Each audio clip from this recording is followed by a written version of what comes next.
So a little bit about myself. I work in the IT industry during the day, but something I'm very passionate about is nature and being out in the bush, also being out in boats.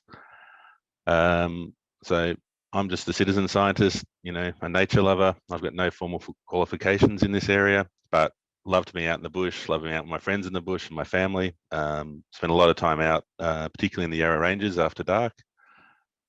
Observing the things we can see out here. And so today I'm going to go through a little bit about the Yarra Ranges itself, why you might want to go spotlighting, what you actually need to go spotlighting, sort of how you can go about it, and then sort of go through some of the things you can see and hear out in the Yarra Ranges and in the areas around.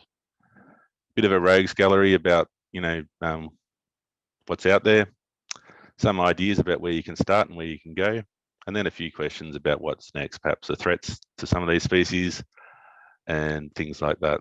You can see there a little thermal picture showing a couple of my friends out in a really cold night in the Yarra Ranges, and a nice little Australian boo book in the top right there.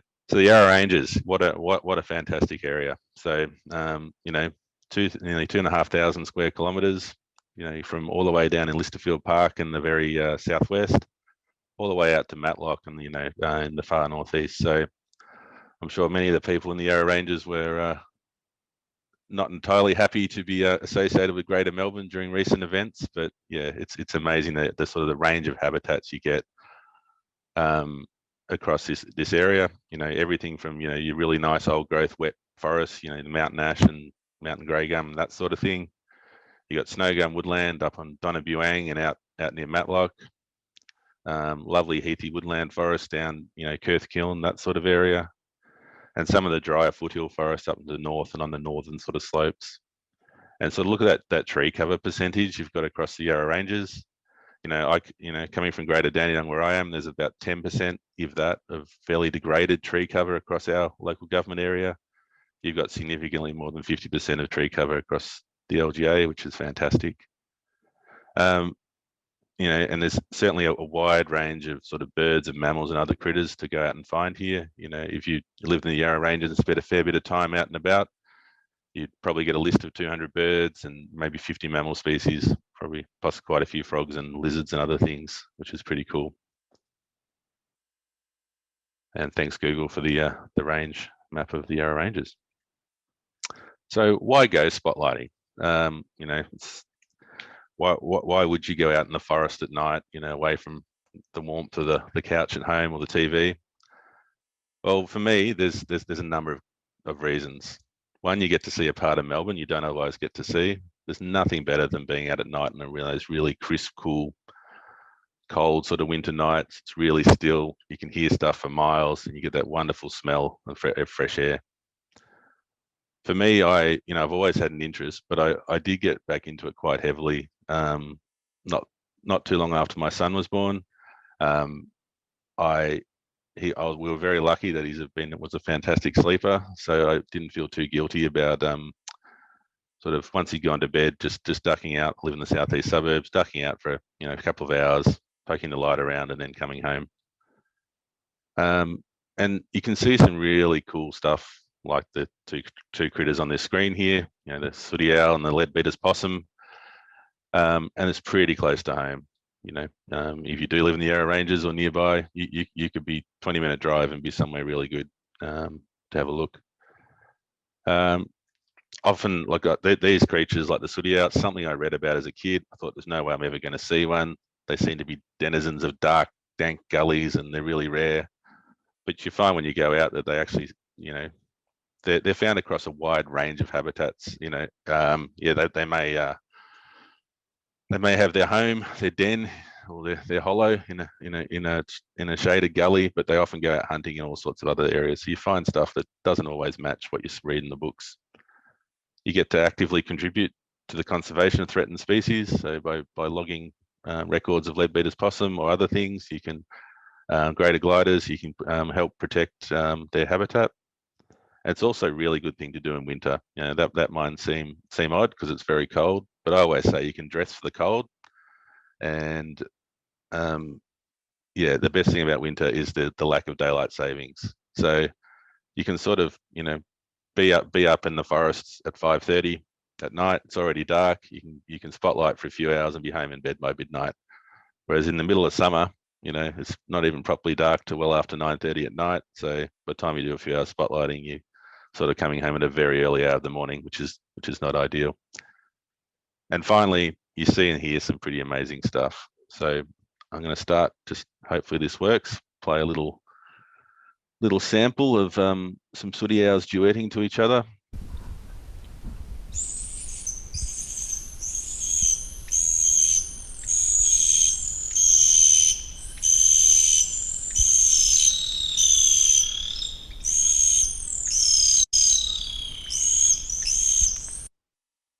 All right. So it's pretty cool stuff you can hear. They also do some amazing bomb calls and other stuff as well, which is nice. Then you've got the broken sort of coffee machine gurgle of the yellow belly gliders, the deep hoots of a powerful owl and other things. So what do you need to go spotlighting?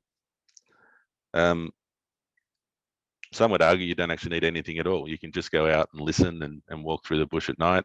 But obviously the first thing you really need is a light source.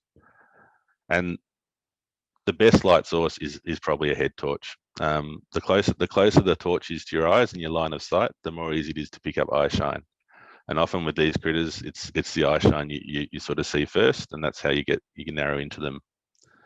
So you can see on the right there, got a head torch in the middle. It doesn't have to be the brightest one in the world. That's a good mid-range one, and you don't need it to be on its brightest setting to pick up eye shine, particularly with the possums and that sort of thing. It's also handy to have red light capability. So in the bottom there's a red light torch that I have. It's a red LED, and often with mammals, once you pick them up in the head torch, you can switch to red light and you can observe them much more naturally, as they don't seem as affected by the light. Warm clothes is definitely a no-brainer. There's nothing worse than being cold, so I always dress in layers and can always take a layer off if I get too hot. Now, binoculars might seem counterintuitive, but it's amazing how much more you can see at night with a good pair of binoculars, and with a head torch, with a bit of practice, you can light it up with the torch and observe it through the binoculars. Something that I often forget, the number of nights that I've headed out in flat shoes and forgotten, is a good pair of footwear. It's pretty slippery out there at night, so particularly after rain, and it would be certainly slippery at the moment. Good pair of footwear is good. I drive up and down a whole lot of state forestry tracks, so a map and GPS is pretty essential. Although you do find around Melbourne all roads lead to some other roads, so you can generally find your way out if you get lost pretty quickly. Not so important in the Yarra Ranges probably is insect repellent, but some nights you can get mosquitoes or leeches and that sort of thing. Particularly timely after the events of the last week is check your weather conditions before you go out. There's nothing worse than being out in high winds and in tall eucalypt forests. It's pretty scary. Same with lightning. So on those nights, it's probably better to stay home on the couch and watch that TV show. As I sort of insinuated already, forest roads can be pretty slippery. You don't need a four-wheel drive generally, but it can help. Also, just drive safely, and if you're in doubt, don't go down that track. One thing I like to do in a new area is I like to get up there sort of mid-afternoon if I can, drive around the route that I are thinking to go that night, sort of check out some good spots. So is there a nice area with lots of hollow-bearing trees? Is there any strange conditions on the road? That sort of thing. A companion or two, always good to have. Always good to have company out there. Can be a little bit spooky. I've never had any issues out there. I've ran into all sorts of people over the years, hunters and prospectors and four-wheel drivers and motorbikers and that sort of stuff. Very rarely ran into any other naturalist types, but occasionally you do. But yeah, companion's always good to have. Then a few nice to haves if you're sort of interested in this sort of area. Thermal scopes are a game changer for finding really small little things like feather-tailed gliders and pygmy possums. Bat detectors can be fun to play around with in summer. You see clouds of microbats around, and this can help sort of narrow it down a bit what they are. And then some people into recording sounds of what they hear as well. I should probably also add a camera's pretty handy as well. So techniques, I generally like to walk along slowly. You use all your, well, can't use all your senses if you're tasting the animals. That's probably a bit of a problem. But certainly use both your ears and your eyes, because you can hear things rustling, you can hear things moving around. Leadbeater's possums are a particularly good example of that. They run around like maniacs, and you can hear them crashing around. Sometimes squeaking for animals or using a little bit of playback can work for some species, but you've got to be a bit careful with playback, particularly this time of year, because it is owl nesting season, and you don't really want to disturb the animals. So what I usually do is, I might have a 30k loop I'm doing that night. I'll drive along. Every kilometre I'll stop and we'll jump out. We'll spend 5-10 minutes poking around there, and then sort of do the same thing over and over again. Often you'll find a really good area and you spend a fair bit longer there. Sometimes you get out and it's just dead, silent and dead, and you can't find anything. Always drive along slowly at night. Sort of helps with things jumping out from the side of the road. As you'd probably all know, things like sambar deer are getting far more common, and you don't want to be traveling fast and one of those jumps out in front of you in the middle of the bush. And one thing I can say from experience, the bomb call of a sooty owl can be heard above the sound of the engine. So if you've got the windows down and you're driving along and one happens to call somewhere close by, then you generally hear it and you can stop and get out and have a look. And there's my friend Scott with his little friend tawny frogmouth on the side there.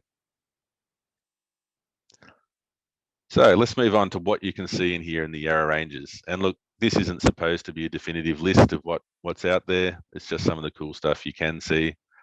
Birds, mammals, and other stuff. And we'll also go through a few things that might occur in the Yarra Ranges and to keep an eye out for. So my favourite bird in Australia, the greater sooty owl. The Yarra Ranges is a fantastic area for these. They certainly do prefer the wetter forest, the mountain ash and that sort of thing, but not always. So in some of the heathy woodlands, say at Kirthkiln, they definitely occur in there. As you heard earlier, they can be really good, funky sound shows, trills and screams and bomb calls and all sorts of stuff like that. They certainly don't seem to be fussed by light and noise as compared to a lot of other stuff. I've been at Bunyip State Park and there's been a rave going on, and there's been a sooty owl literally 100 meters away in a tree, and it did not care about that noise and mayhem going on there. In my experience, they seem to be a lot of sugar gliders in this area. It's also been noted from that they take a lot of greater gliders, which seems strange considering how big greater gliders are, but they are a very powerful animal. They have massive talons. They can be, a female sooty owl is potentially the heaviest owl in Australia. They also take terrestrial prey, so I've seen quite a few with things like bush rats. Really silent in flight. So I don't know, you've probably seen footage of barn owls, which these are related to on things like Attenborough, and you can't hear it all. But the best thing of all is when you're looking for one, and then you hear the click of the talons on the branch behind you. And as I sort of mentioned above, they are a member of the Tyto family, which are related to barn owls. You can sort of see the disc, sort of heart-shaped face on the right there. So it shows that it's quite, related to the more common and widespread barn owl. So another couple of pictures here. The one on left is a young animal. You can certainly see some evidence, a little bit remaining down around the top of the legs and just around the head. You can also tell it's a young animal because it's got a dark bill and the 4 little white points on the edge of the disc there. Whereas the one on the right there is an older animal. It's got a pale bill and the disc is becoming more sort of uniform around the edge. But you can also see on the right that the size of the talons of these birds, which is pretty cool. So moving on to the largest owl that we have, not necessarily the heaviest, but certainly the biggest, the powerful owl. So the powerful owl is a member of the hawk owl family. So Australia has 2 types of owls. Got the barn owls in the Tyto family, and then the hawk owls in the Ninox family. So this is related. This is basically a giant boobook owl, effectively.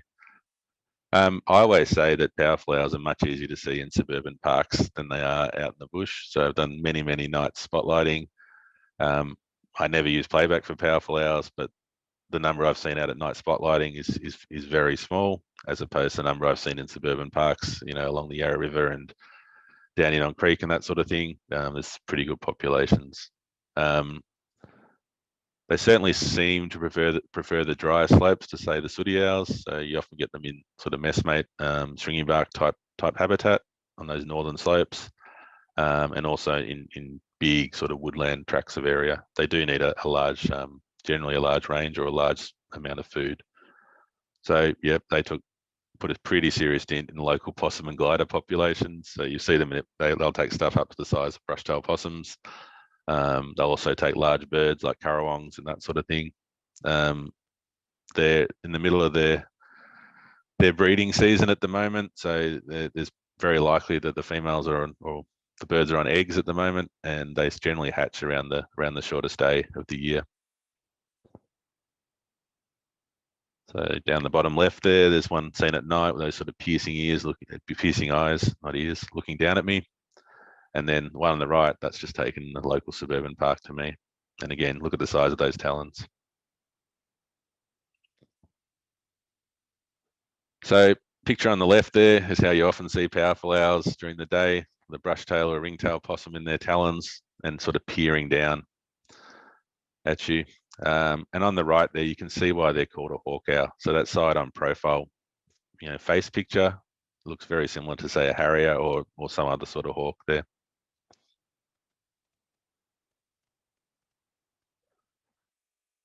So moving on to the smaller members of the owl family. So that the really common and probably most widespread owl in the Yarra Ranges is the Australian boobook owl. Was called the southern boobook up until recently. I still call it southern, and people like to correct me, but what's a common name anyway? You hear that call pretty much everywhere you go out at night. Little book sort of sound. Often they'll just call incessantly on territory all night, and they're not, compared to other owls, they're not always particularly interested in coming back if you try and imitate their call or use playback. They come in quite a variety of colours, from quite dark down to quite light, and they'll take a wide variety of small prey. So lots of insects, small birds they find in the canopy, small mammals, that sort of thing. Now in winter, there's the Australian boobooks were recently split into a number of species. It's been found that the Tasmanian birds, which are probably more closely related to New Zealand birds and hence their own species, the Tasmanian moorpork or boobook, it's been found that a number of these sort of migrate across from Tasmania and turn up on the mainland. Certainly have seen them in the Yarra Ranges. They are significantly, noticeably smaller than the Australian boobook, quite little compact things, and probably the most noticeable thing are those bright sort of yellow pages, phone book yellow eyes you can see on the right there. So just a few more pictures of some of this group. So the Australian boobook there, you can see its eyes are not on the top left, not nearly as bright yellow as the moorpork. That little moorpork at the bottom there, you can see it looks small and compact and really dotty on the front and dark. That was actually photographed at Camberville in the Yarra Ranges. And then something you often find at the right time of the year is little families of baby boobooks, see on the top right there, and they're noisy. They just trill and squawk and squeak all night. So it's really easy to find them at the right time of year and sort of walk up and have a bit of a look, which is cool. So we move on to the rest of the nocturnal birds, sort of generally associated with the forests of the Yarra Ranges. We have white-throated nightjars. They're a summer visitor. They got a really cool sort of bubbling, cackling call. And as I said, a summer visitor. You sort of generally look for them in open areas because they like to hunt insects. So over water bodies, or the helipad at Bunyip State Park's a well-known area for them. They're quite a large bird. When they're flying, sort of bigger than what I expected when I first saw one. Maybe the size of a magpie in flight. Very distinctive plum-coloured eye shine. And also extremely responsive to play back. So if you play their call, one will, if there's one around, it'll at least call back to you, so you can know one's there. Much smaller than them are the owlet nightjars, not owlet nights as I've got there. They're often heard, less often seen. So they're very common sound all across Australia. You know, from the far tip of Cape York to the Kimberley, all the way back to the Yarra Ranges. It's a really common night sound across. They don't have much eye shine. Some books say they have no eye shine, but they can certainly be picked up with a head torch.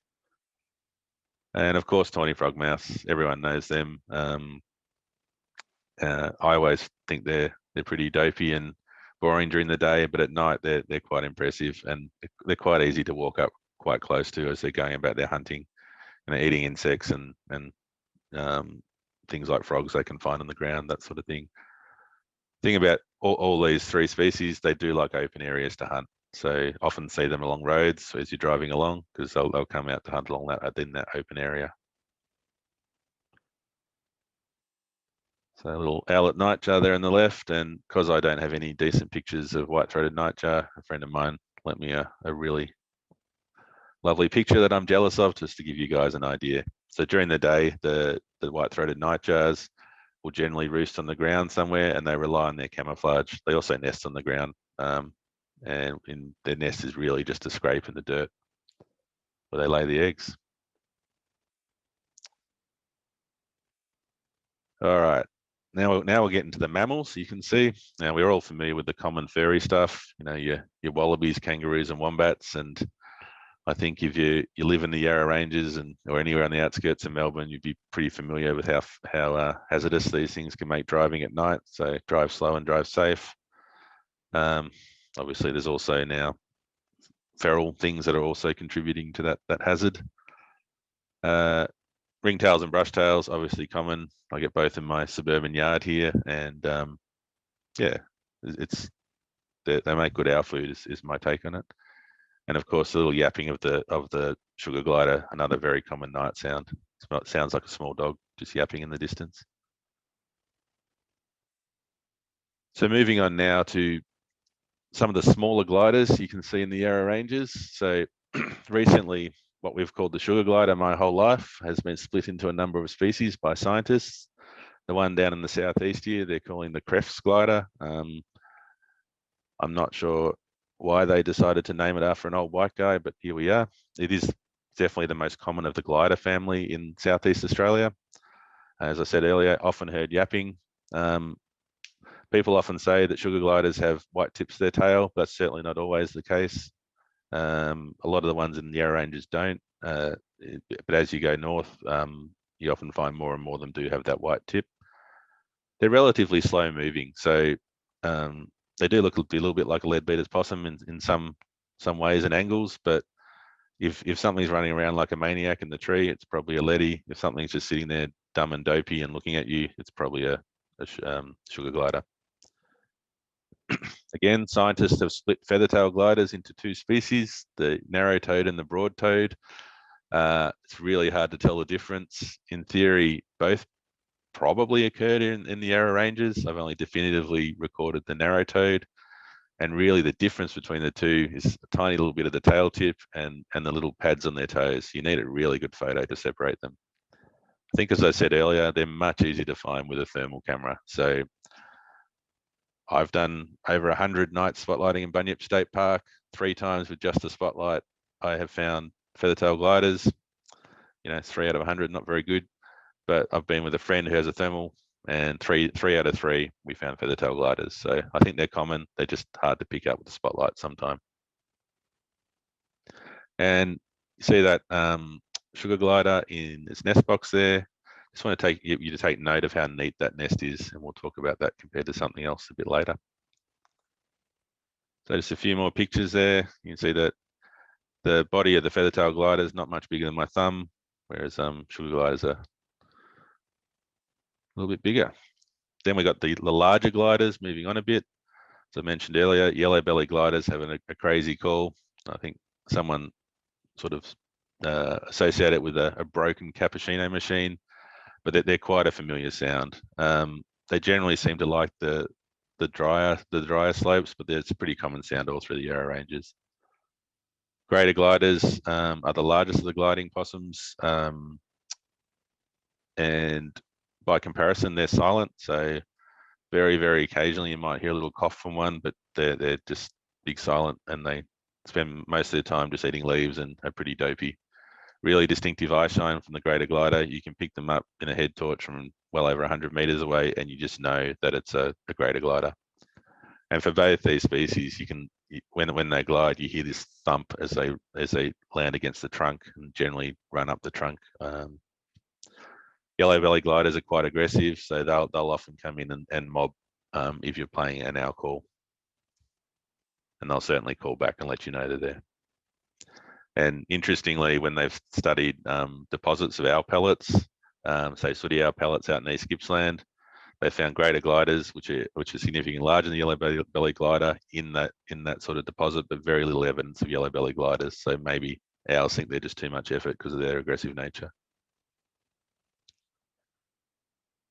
So yeah, little yellow belly glider there, just taking off. That soared about 30 meters from that spot.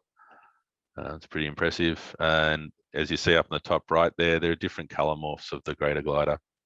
So the really dark chocolate ones, by far the most common down here in the south, but you do get these sort of intermediate grey ones on the left there, all the way up to really quite white ones in Queensland. Now that we talked about the ringtails and the common brushtails earlier, there's also some other possums which hang out in the Yarra ranges. So these are definitely not your local possums. On the right there, you got the big bowbuck or mountain brushtail possum. You know, it sort of replaces the common brushtail at higher habitats. Really big, chunky, fat thing. Often steel grey, or in this case, it's a sort of a more chocolatey colour. In the mountain ash forest and up into the snow gum woodland, you get the critically endangered leadbeater's possum. You know, the Central Highlands around Melbourne are the only place in the world that this thing is found, and certainly the Yarra ranges would have a big chunk of its population there. As I said earlier, it's diagnostic as it leaps around. You can squeak these in, and they will come from quite a distance away to check you out. Pygmy possums are not uncommon, but they can be very hard to find. Again, the thermal scope is a big game changer with these, although they seem to be a little bit easier to pick up and spotlight than, say, the feathertail glider. I am cheating a bit with that picture one on my hand. That's actually from Tassie, and it's a little pygmy possum, not the eastern pygmy possum that we find around the Yarra ranges. Just a few more pictures. Again, that bowbuck in the top left there is probably more typical in colour, that sort of steel grey. And one thing I really like about eastern pygmy possums are the little fat rolls that they have on them. So for a small animal to survive in the winters in the Yarra ranges, it must eat a lot of high fat, you know, insects and that sort of stuff, and it puts on those cute little fat rolls there, little chonkers. And here's a few more pictures of leadbeater's possums. You know, they're critically endangered because they have a really small range. It's less than 80 square kilometres, and the whole population's found there. But certainly in parts of that range, they're quite common, including in the Yarra ranges. Now, on the very edge of the north of the Yarra ranges, you may be able to find a phascogale or twine. Probably didn't pronounce that right. Generally found the drier areas, so the sort of stringy bark woodland type stuff. They're quite voracious little hunters, eating lots of insects and arthropods, the odd small mouse or bird if they can get their hands on it. Like many small dasyurids, the males last less than a year, so they all die off after the mating season, where they run around like crazy and try to mate with as many females as possible, and they die. So often at the right time of the year, you can find dead ones if you're in an area where they exist. And just to compare, say, to the really neat sugar glider nest earlier, you can see how the feral mess that they make in their nest, so feathers and bones and God knows what else. So if you had a nest box on your property and you weren't sure what was living in there, just a peek in there would probably tell you whether it's a sugar glider or a phascogale, and they generally use the same sort of nest box. So word phascogale, I believe, means pouch weasel. So very similar, I guess, to a weasel overseas, but sort of the marsupial equivalent. Just a few pictures to show that wonderful brush tail that they have, like a bottle brush. Also out in the bush, there's lots of smaller stuff. some nights you get lucky and you find some of these things. You probably drive past 1,000 for every one that you see. So both southern brown and long-nosed bandicoots are found around Melbourne. Probably definitely more long-nosed bandicoots up in the Yarra Ranges. Often on a warm summer's night, that's when you can find them. They seem to come out and like to eat insects and stuff off the road.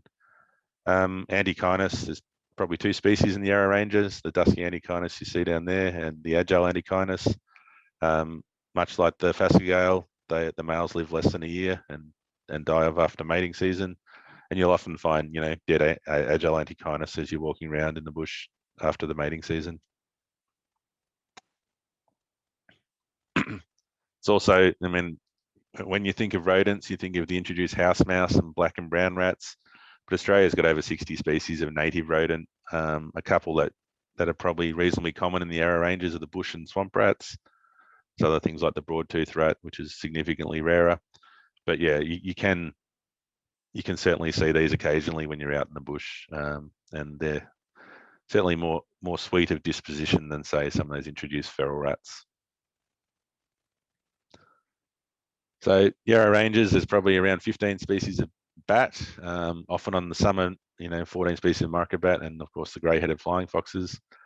On some warm summer nights, there can be clouds of bats when you're out walking out there, and that used to frustrate me greatly because I like to categorize stuff. I like to know what things are, but you just see these clouds of different sized market bats. I didn't know what they are. They're excellent hunters of insects and mosquitoes, and they're really tiny. Like I've found a dead large forest bat recently, and the actual body is about half the size of my thumb. So tiny little thing, and that's considered the large forest bat. Highly recommend, if you're interested in bats, is going around to one of the bat box surveys. That website there. There's a few around Melbourne. You can tag along. You can hold a ladder. They bring the bats down out of the bat boxes. They weigh them. They measure them. All that sort of thing. So you can get up really close to these things, and it's pretty cool. Quite a range. You can see there 3 different faces. Gould's wattle bat, found across Australia. Really sort of ugly little bulldog type face. Eastern false australis on the right there is the largest of the market bats we get in the Yarra Ranges, or at least regularly. That's a hunter. You can find them all year, sort of cruising up and down forest roads. As I mentioned earlier, I used to get frustrated not knowing what these things are.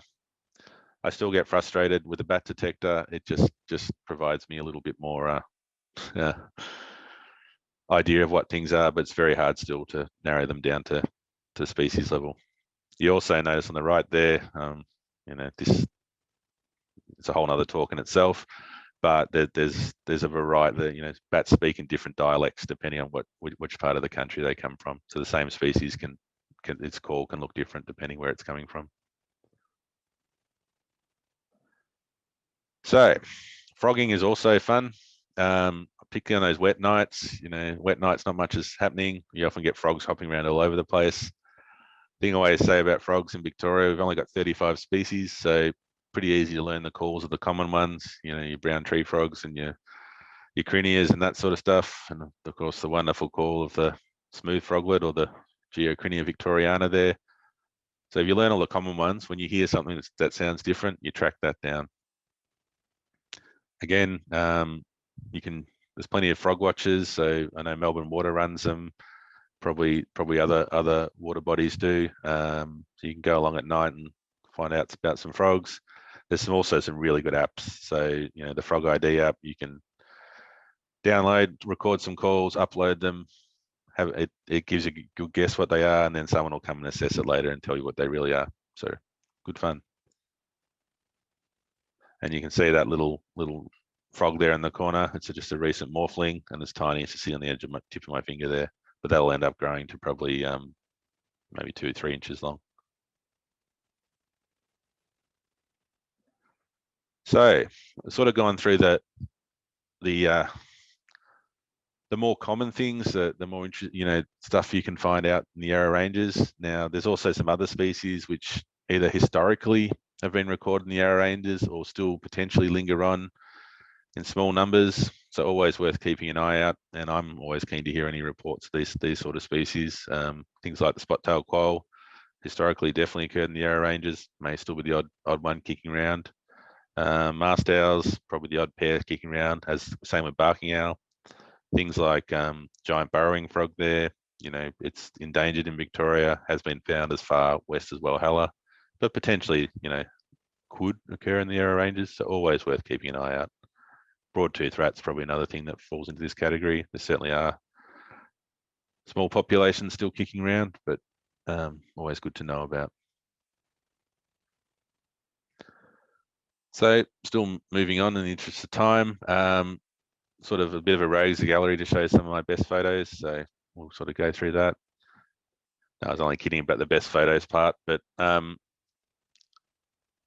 you do find, I always say observing is my most important part, but also do like to take the odd photo occasionally to commemorate. The photos don't always turn out too good. So somewhere in the middle there is a sooty owl. Clearly the flash didn't fire or some camera malfunction. Another issue you have when taking photos is the red eye or the steel eye. So you get lots of photos of possums with blown out eyes or owls with sort of red devil eyes. Another thing is guaranteed if you leave the camera in the car, you're going to find something cool. So this is an iPhone pic of a owl at nightjar. You can tell it's probably only a meter away, but camera was in the car, and by the time you run back, it's gone. Of course, my friend Scott was standing next to me. He'd brought his camera along, so he got a really cool photo like that. So if you want to see something cool, leave your camera in the car.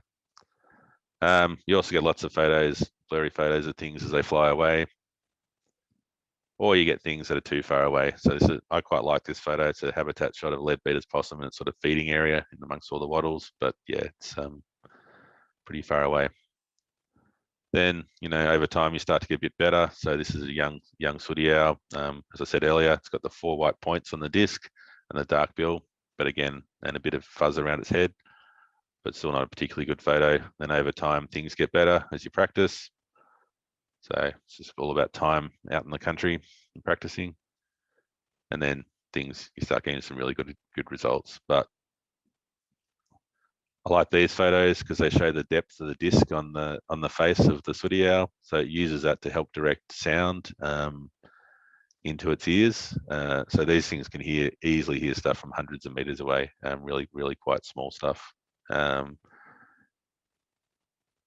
because their eyes are forward facing, they'll often swivel their head around when they're looking at you to try and get a 3D sort of perception to see where you are and what you're doing.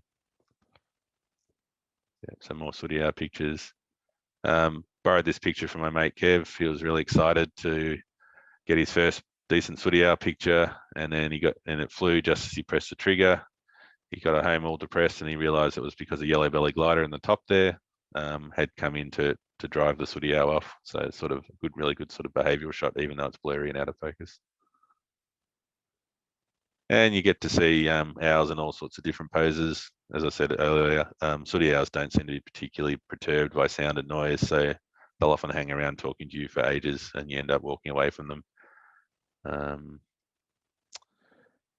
Yep, and it's cool to see the difference in a series of photos. So a little grumpy little boo book here, and then just a few different poses. You get some quite nice sort of effects. And yeah, things just improve over time. Get lovely mast owl on the left there, and another leady. I've cheated a bit to you too. I don't think either of these two species are found in the Yarra Ranges, but you never know. But the photos I quite like. So, where to go spotlighting? For me, a really good place to start is Suburban Parks. So they're often corridors between other areas. I went down during my 5K lockdown recently and went out for a walk and in a fairly nearby area of parkland with my thermal scope. Saw over 2,000 rabbits and 50, 60 possums and lots of tawny frogmouths. So it's a good place to start, good place to learn techniques, good place to work out how to use your gear, and also, you know, pick up eye shine, that sort of stuff. As I said earlier, there's often you know, bat watch or frog watch type nights that are organised by local councils, local environment groups. So keep an eye out and go down when you can. And I always say, always explore and find new locations. You know, it's nothing better than going somewhere in suburbia and finding, say, a sugar glider where people didn't know they were previously.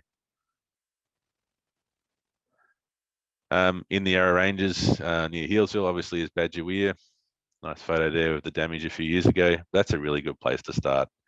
You know, it does shut at night, but you can park at the gate and walk in.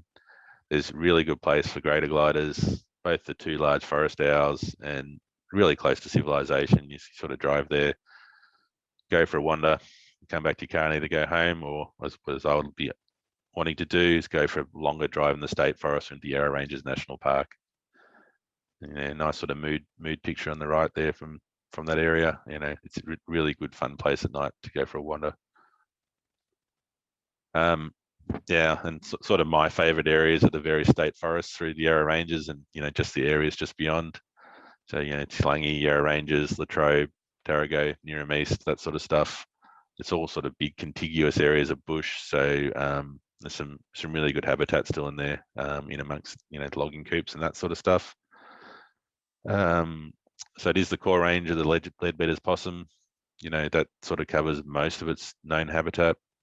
There's really good numbers of some of the other possums. So things like bowbucks and greater gliders. You know, you can go at night and see 25, 30 greater gliders pretty easily.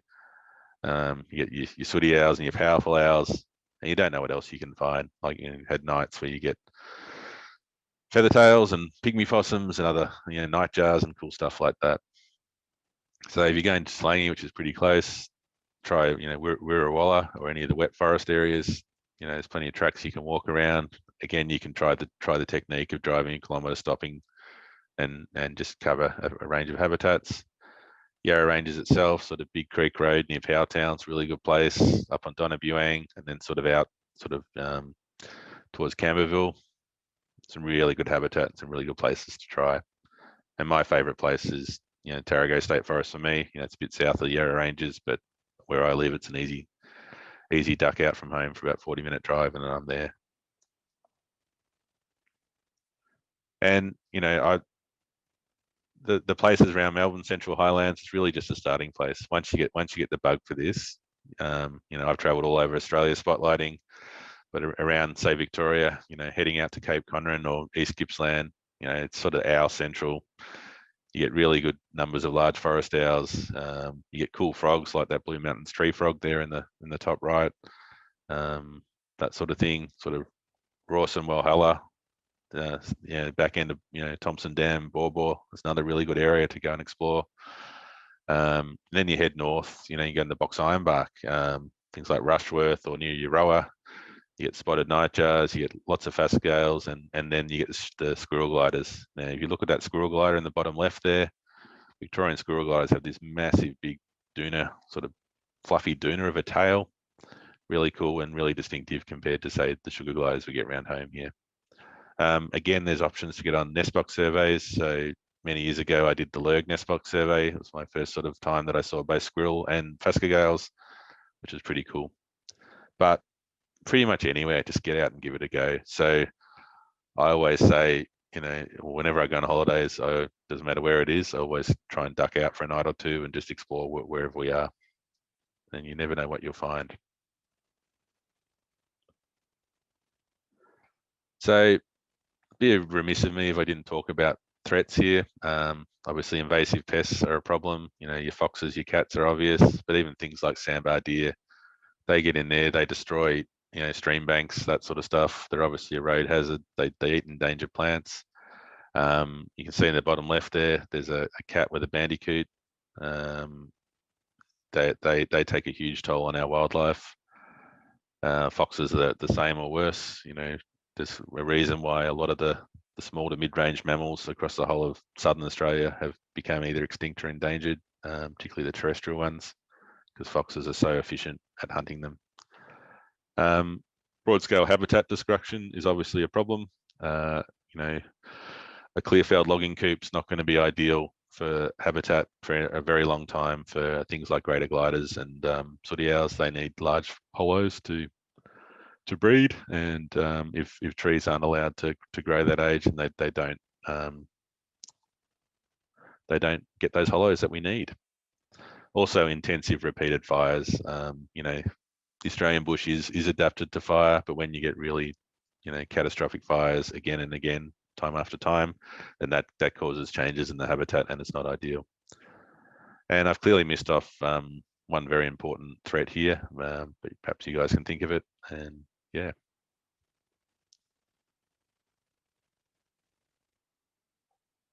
So again, thanks for having me here today. I hope you've got something out of it.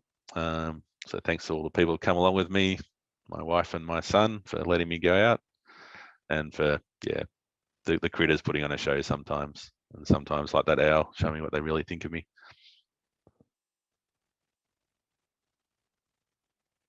And there's a couple of other things I've seen around the country there: banded hair wallaby off WA, and mountain pygmy possum up near Kosciuszko. So as I said earlier, just get out there and see what you can see. So I guess we'll see if there's any questions from people. I'll try and answer them.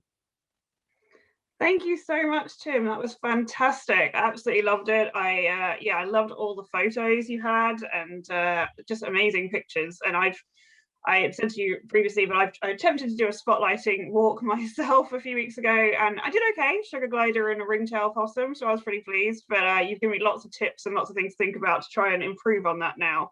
So I really appreciate that. We do have lots of questions, so I'm just having a quick look. I will just say to people, if you see a question that you are interested in, please, there's a little thumbs up button underneath. If you click on that, it basically helps it push it to the top of my screen, so that I can then see which ones are the more popular questions. So have a little scroll down and then see if there's a question you already want. So I'll just have a quick little look through the questions. Someone wanted to know, Finn wanted to know, what sort of camera setup do you use? Do you use a flash, lens focal lengths? Basically, they're looking for tips to avoid the devil's eye shine because they are struggling to remove it. Yeah, so I've got a pretty cheap and cheerful compared to many people's setup. I have a Nikon digital SLR with a 300 f4 lens with just a top-mounted flash. The biggest trick to avoiding eye shine is to get as close as possible. Some people will use external flashes mounted to the sides, that sort of thing, but I just try and get as close as I can. Shutter priority and point and shoot, and just take lots of photos, and eventually you get ones which are fine. Thank you. That's really helpful. Hopefully that'll give Finn a bit of tips, and go. And like you said, I think throughout there, just go and practice and be prepared to take bad photos. I think it seems to be your best tip. Bridget wanted to know, can you explain a bit more about what a thermal is and where we would buy this? Okay, so a thermal scope, it detects heat signatures. So you may have seen those footage of, say, police helicopters flying after criminals, and they can pick up, the criminal hidden in the bush, because it picks up the heat signature. They were extremely expensive about 3 or 4 years ago, so I had to tag along with like university friends who had access to them, that sort of thing. They have recently come down significantly in price, so much so that I was able to purchase a small cheap one myself recently, but they're still not cheap. So the idea is mammals are hot, birds less so because they have insulation. Small mammals are really hot because they're going hard, and so on a cold night you sort of look with this thing through your eye, and then you pick up these little dots, and then you shine your light on it and work out what it is. And it's really good at picking up stuff that you otherwise would have just walked straight past. So it's the heat signature that it picks up. Excellent. Where do you buy those? Oh, there's plenty of places online. It was a very stressful purchase for me because something I bought sight unseen, but it's all worked out well. Okay, that's good. But I would suggest you try and tag up with someone who already has one, so you can play with it before you purchase. Cool. But they're good fun. Megan has a fun question. She wants to know if you've seen any big cats when you've been out wandering around. No, I haven't, but my friends and I always joke, what are we going to do if we see a big cat or a yowie or something, a thylacine? We know we're not, but we did. Yeah, would we tell anyone? But no, we haven't. And Georgina wants to know, is there anyone who takes walks to get people started? So do walks and talks, and maybe would you do one for us? Yeah, so when I have done walks for BirdLife Australia in the past, I could certainly have my arm twisted to do similar things again. I always say to people, because people always say, "Oh, why do you never invite me along?" I say, "Well, you set something up, you tell me the date, and I'll do my best to be there." So Excellent. Well, maybe we'll have a chat after this, maybe next week, and we will talk about maybe setting one up for our audience here, and maybe we'll get a small group of us out one evening, maybe in can winter. certainly do that. Yep. Excellent. Another question here. Do you know if it's possible to attract owls to our backyards without having big trees? It's probably going to be pretty unlikely without big trees. You would need to be at least living close to an area with big trees. You know, you might get a powerful owl coming in hunting ringtails in your backyard potentially, but yeah, I think big trees are going to be pretty important for any owl attraction. Yeah, that's very true. Someone else wants to know, what's the difference? How do you tell the difference between a lead-beater's possum and a sugar glider from a distance? Yeah, cool. Good question, because they can look quite similar, and certainly there's been many nights where we've called one the other one, another the other one, and then it's morphed into vice versa. I always say behaviour is a really good thing from a distance. So leadies are like little squirrels; they jump around like crazy, always on high octane, high speed. And sugar gliders generally pretty slow plotters. They'll often freeze against the trunk. Not always, of course. Yeah, and leadies are pretty light shy, and sugar gliders don't seem to care anywhere near as much. Excellent. We've got a few questions about your camera use, actually. Like, what camera do you currently use, and what's your dream camera for spotlighting, or what do you think is the best camera for spotlighting? I'm not really a gear freak when it comes to camera, so I don't probably have a dream one, although a full frame one would probably be nice. I have the Nikon D7500. I've used that series, from D7000 all the way up. And as I said, the 300 f4 Nikon lens, it's an old lens. It's, I've had it for 10 years, still does all right. I would like a better lens, but I also like my wife and my marriage. So yeah. Fair enough. You gotta prioritize some things. Exactly. But I think any digital SLR is going to give a better result than a compact or bridge camera, particularly in low light. I think that's where they excel. Yeah. Excellent. Karen wants to know, are all owls carnivorous? I saw that, and certainly all Australian owls are either carnivorous or insectivorous. I couldn't tell you if there's an owl overseas somewhere. I can't think of one off the top of my head that's not, but I'm pretty sure they're all, with one or two exceptions, potentially carnivorous or at least insectivorous. Oh, excellent. Another owl question. They want to know, can you find owls near the Boronia or Knox area along Blind Creek Trail specifically? Yeah, so I don't know Blind Creek Trail specifically, but there are powerful owls all on the Dandenong Creek and some of the tributaries. So I assume Blind Creek would go into Dandenong Creek somewhere somehow. So it's potential, definitely potential. Excellent. And a couple of questions. Suzanne wants to know, is there an animal in Victoria you would like to see but that has eluded you so far? There's two mammals I really want to see in Victoria, one being brush-tailed rock wallaby, which I've seen elsewhere, and the other one spot-tailed quoll, which again I've seen elsewhere, but I would really like to see both those in Victoria. So yeah, need to spend more time out in East Gippsland, which is one of my favourite places anyway. So cool. Well, a good excuse for a trip. Exactly. Suzanne, another question. What's the most unusual thing that you've seen or has happened to you when out spotlighting? That's a good question. I still think one of the most unusual things, and I was leading a small group of people who were desperate to see sooty owl, and it was the last thing of the night. We rolled up to this place at Bunyip, and there was this literally rage going on, bush stuff thing, crazy psychedelic music, and people off their head on God knows what. And yeah, a sooty owl came in and perched. So that was pretty amusing. Not worried at all about the rave. Not worried at all. Excellent. Carmel's giving you an invitation. She says that you should visit Ballon because they have birds on display in the main street from June to October. Excellent. I will definitely visit. Just wanted to know. And then our last question for the most part anyway is Sophie wanted to know, are those the photos in your presentation, other than the ones you mentioned, were they all mostly your photos? Absolutely. Everything was my photo in there, aside from the nightjar, Kev Bartram's photo, and the cat with the bandicoot, who's Guy Ballard's. Excellent. They were fantastic pictures. So you've obviously spent a lot of time out there and perfecting your photography. I just point and shoot, honestly. Like you just got to get close and hold still. And well, we've got one more question. If anyone else wants to ask another question, we still have a bit of time. Sophie wants to know, if she goes out spotlighting, does she need to worry about hunters? I've never had an issue at all with hunters. I've spoken to many.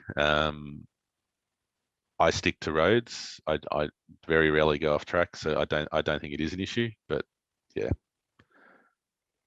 Excellent. They're just people like everyone else. So they're generally, I've never had an issue with anyone out there. And people are often talk, generally they pull over to see if you're okay, because if your car's parked on the side of the road and you're walking around in the dark, then we would have a chat and they look at you kind of weird because you're out looking for owls or something. I'm sure. Well, I'm sure once they've seen this talk, they'll understand. Suzanne has a question. What citizen science sites do you use or recommend other people use? Yeah, good question. I've been using eBird for many years for bird sightings, even using it when it was Aeromea before that. The other one I've started using recently is iNaturalist. I was putting sightings on ALA before that, but now I use iNaturalist to sort of pass that through. As I said, the Frog ID app on the phone, that's really cool as well. While not directly citizen science related, platforms like Twitter and, dare I say it, Facebook, they have some really good forums too for sort of helping you find stuff and get started. Excellent. Yeah, iNaturalist is fantastic. We've actually created a video about teaching people how to use iNaturalist, so we might put that in the follow-up email for people to read and to watch, and to be able to know how to do it correctly.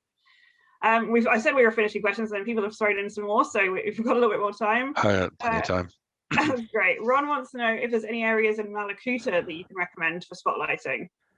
Yeah, Ron. So before the big fires, I would have said we've been able to tell you many places to go spotlighting. I think now around Malakuta, it's really finding those sort of tracts of habitat that weren't affected by the fires. Malakuta used to be a fantastic area for sooty mast owls and other things. It's really going to depend on find those tracts of habitat at least the next 5-10 years till things sort of regrow. Yeah, absolutely. Thank you. Another question about frog spotting, and what are your best tips for frog spotting? Good question. Head torch is really handy. Use your ears. They're much easier to find when they're calling. They're also easier to find at night than during the day, I find. So often during the day they're calling from deep in vegetation or under stuff. At night they'll come out to perhaps eat or hunt or whatever. So head torch helps you pick them up. Frogs have eye shine, so that helps. And yeah. Excellent, thank you. And Bridget wants to know, what time of year is best for finding owls? Good question. I think there's no really good time. Probably winter is better, but it is also the owl sort of breeding season, so you want to be a bit careful about sort of messing with them, at least powerful owl breeding season anyway. The reason I think winter is generally better is you get that, it gets dark earlier, so you got more time. These birds have big territories generally, like sooty owls can have quite large territories, so the more time you spend out, the more likely you're going to cross paths with one. And continuing the powerful owl question, actually, are there any specific trees related to powerful owls? So powerful owls need big, seriously big hollows. So if we're talking, let's say, that Blind Creek, Danyon Creek area, you'd be looking for big manigums along the creeks there. Elsewhere, there'll be other eucalypt species for their hollows where they nest. During the day, they generally like thick foliage, so things like blackwoods, lily pillies, protostrums, that sort of stuff. And continue, we've got more owl questions coming in. What sort of how early in the evening do owls become active? Yeah, so right on dusk, you'll often hear a sooty owl call from inside its hollow, for example. But generally, you're sort of looking, 0 dark 30, true dark by the time they'll actually come out. And someone else wants to know, Judy wants to know, how wide is the territory of the larger owls? I'd have to put my finger in the air, and I think it really depends on the habitat. So there's a really nice 10 kilometres of road in the Terrigo State Forest. It's got that 4 pairs along it that I know, whereas elsewhere, you may only get 1 pair along, say, a similar sort of distance. So I think it depends on how good the habitat is, how much food there is. And I will say we actually have had a Powerful Owl webinar. So if people wanted to go back onto the Yarra Rangers website, where this one's going to be uploaded under the environmental webinars, you will actually be able to see the Powerful Owl talk, which we had about this time last year. So if you want more specific Powerful Owl information, there's quite a lot on that. Couple more questions coming in. Claire wants to know, do tawny frogmouths prefer Eucalyptus nicolai? I've seen heaps of them in this tree. I can't answer that question. I'm not. Every year I tell myself I need to go and learn my eucalypts, and every year it's one more year until I get it done. So there's probably a good reason why they prefer that sort of tree. I don't know. That's fair enough. That's fair enough. Because Ellen has a question about she's in Woodlands Historic Park and wants to know if that's somewhere you spotlighted, and anywhere else on the west or northwestern side of Melbourne that would be good for spotlighting. Good question. So I personally haven't spotlit in Woodlands, but I know people that have. It's sort of that drier, sort of woodlandy sort of area. I know they've got boorbooks and barn owls there. The north and northwest, I'd be trying somewhere around Trentham, Lerdergerg, something like that. Maybe out towards the Brisbane Ranges, that sort of area, or heading north and going somewhere like Yarra and getting into that box ironbark sort of squirrel glider, phascogale type habitat. Excellent. Thank you so much. Well, I think that's all the questions we've done, unless anyone wants to throw one in very quickly. Oh, and then I've got a couple of people say thank you very much, very informative, and people have been really enjoying it. So yeah, thank you, Tim. It's been really fantastic, and we will definitely have a bit of a conversation about getting you maybe to potentially lead a spotlighting walk for us sometime, maybe this winter. So yeah, that would be really exciting. So for everyone, if that's possible, for everyone who's on our list, just keep an eye out, and we'll send an email if that's going to be possible. And if you are interested, feel free to email me, and I can put you on a kind of waiting list, a reserve list, to let you know, and I can contact you once we've sort of organized one. Excellent. Well, thank you so much, Tim. Thank you for your time and for all those beautiful photos and for all of your knowledge. And I really appreciate it. I've learned a lot, and I'm really excited to kind of get out there and maybe go and buy myself a better head torch to go and try and find something better. Yeah. Well, thanks for having me. And look, that's really the main thing. It's just education and trying to get people to go out and have a look. Hopefully bump into a few of you out there. Excellent. All right. Well, thank you very much, everyone. I hope everyone has a great day.